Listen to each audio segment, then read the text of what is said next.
Hello everybody, my name is Colin, and today I'm finally going to be doing my long-awaited spoiler discussion of Avengers Endgame. If you saw my original review, you guys know I absolutely loved this movie. I've now seen it for the third time the other night just to digest everything. I didn't want to rush into the spoiler discussion, and I definitely won't be able to talk about everything in this movie because it's 3 hours long, and anything that I miss or just forget about talking about, I'll probably talk about in my Easter eggs video. Again, it's hard to fit that in when I have Game of Thrones going on too, so I decided to get my spoiler discussion out of the way before episode 5 happens. Okay, so spoilers for everything in Avengers Endgame. Even though it's the second highest grossing movie of all time, I know there are a lot of people that still haven't seen it, that really want to see it. So get out! Get off this video now. Pause it, go watch Endgame.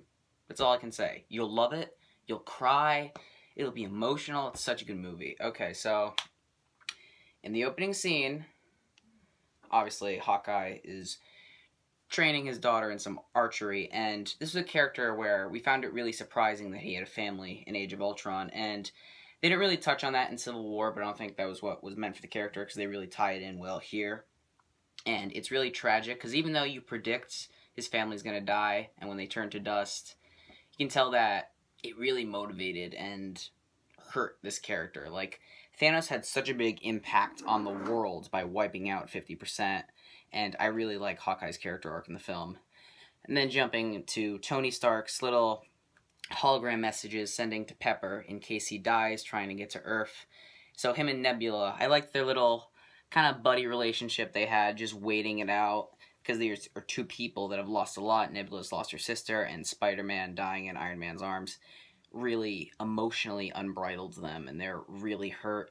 And obviously then Captain Marvel shows up. She doesn't say a lot in this film. It's probably for the best. Brie Larson does a decent job here.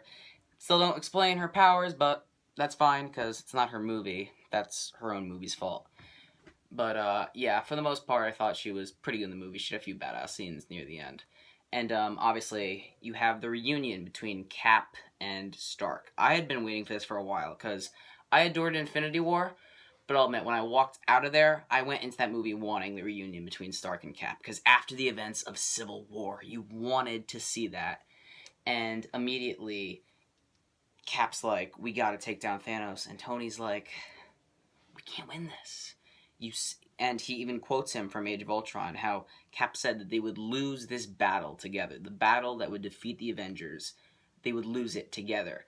And he's like, you promised me. And then he just passes out, like, from the stress. And that was really, because you understood that they really, if they were together, they probably could have beat Thanos. They at least would have had a much better chance if the Avengers were all together.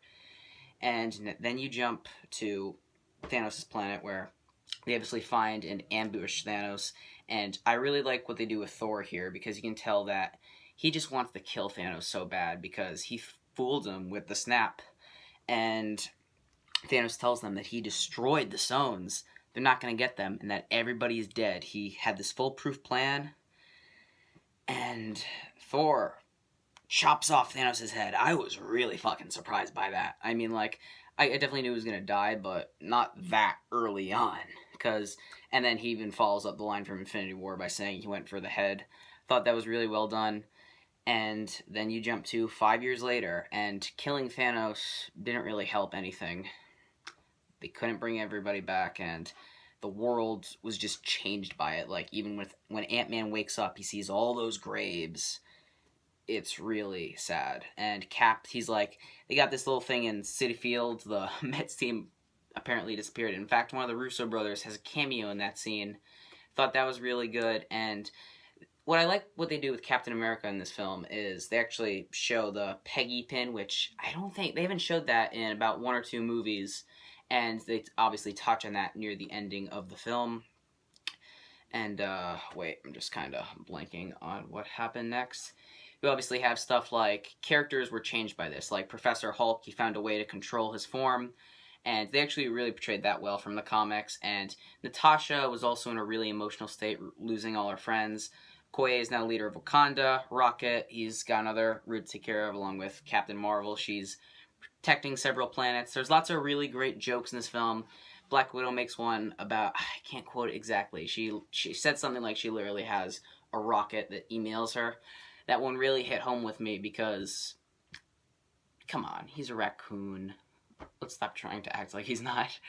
It's just so funny, like the way, because it's a really emotional film, but I found myself chuckling more and more on each viewing of the film, and they really balance it all well. And you have the moment where Ant-Man finds out that it is possible that they can go back. And they even go to Stark, who now has a daughter, and he's doing great, but he even has that picture of Spider-Man. That really hit me right there. Because you have to understand, he doesn't want to take a risk, because he knows that if they go back in time, it could fuck up things even more. And, of course, Stark simply figures it out.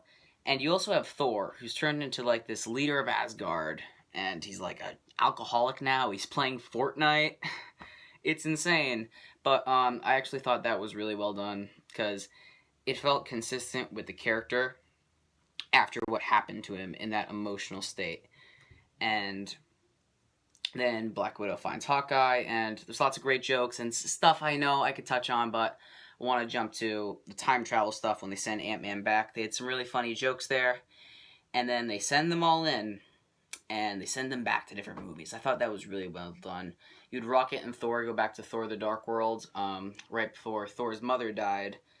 I can't believe I forgot that, because that's such a forgettable movie, but there's a really emotional scene there because he never got to say goodbye to his mother. So I thought that was done really well. And you had Nebula and War Machine, Rhodey. Haven't talked about him that much. Rhodey should be in better character arc in this film.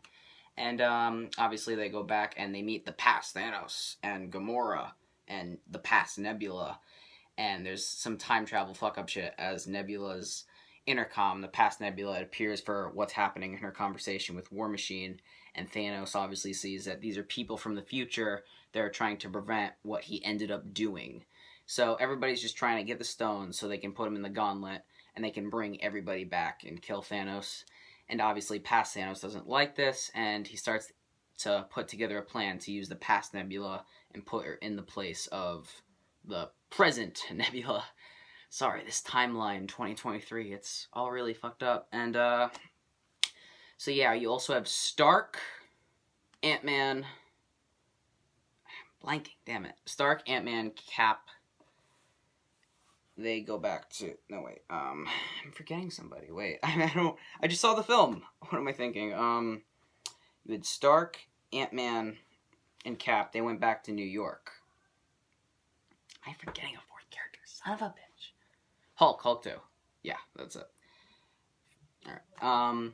And what I really liked in these scenes was you got to see, like, a different perspective on the original Avengers, and you had the cameo by Robert Redford as Alexander Pierce, and that also ties into the Winter Soldier.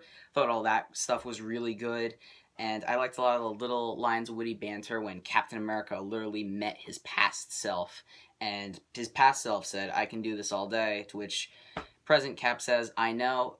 That is just everything I love about Marvel dialogue, just some fun, witty banter. And then they obviously go back even farther as Loki takes the stone, so they have to prevent that now. And Stark interacts with his father, and I don't have, like, dad issues or anything like that. My dad's awesome, but that really hit me because you understand that his dad died when he was really young, and he didn't get to say goodbye to him. So it's nice to see that. And I liked how he said he's Tony Potts, because he said Howard Potts. That's, damn it, I am off my game today. What's wrong with me? But no, that reminded me of Back to the Future, like in the way it almost felt like they should have put some Back to the Future music in there, like the ba-na-na, you know, when he interacts with past selves. Also, I really liked the scenes between Hawkeye and Black Widow. As Red Skull says, a soul for a soul. In order to save everybody, one of them has to die as they love each other. And Hawkeye obviously wants to do this because he says that he's killed people, he's done some terrible things. And Black Widow says to him, "I don't judge people on their worst mistakes."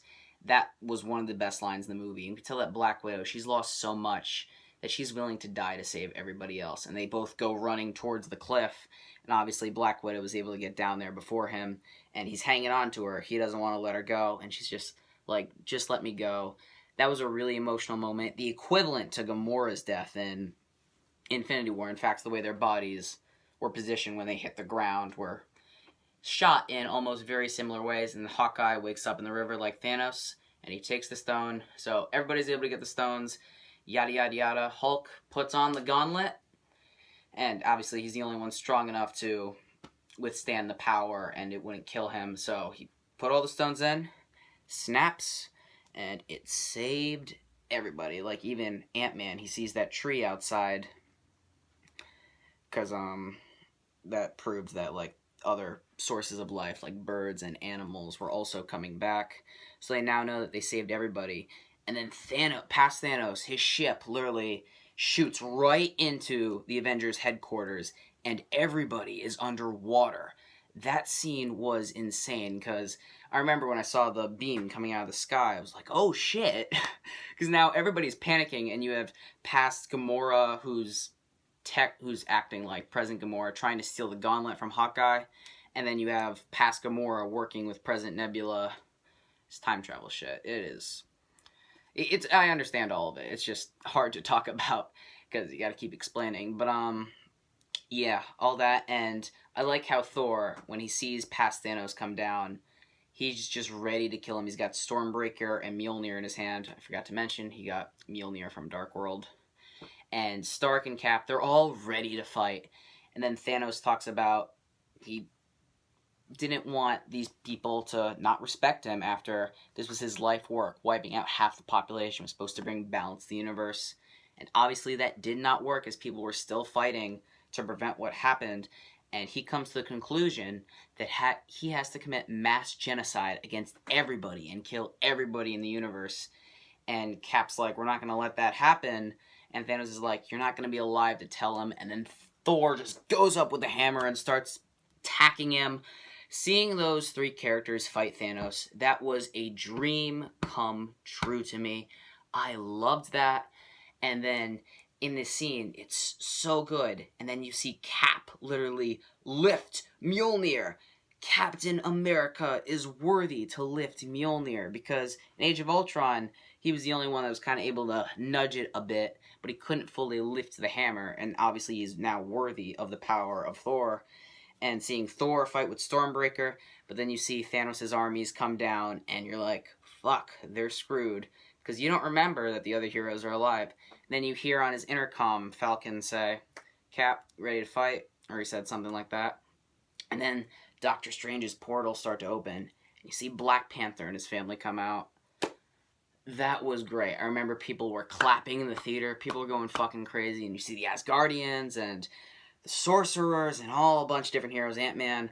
Everybody just comes out of the portals. The Guardians. Spider-Man, which I remember I almost cried in that scene when he came back. Oh, it was so good. Just in that one shot, you see everybody come together.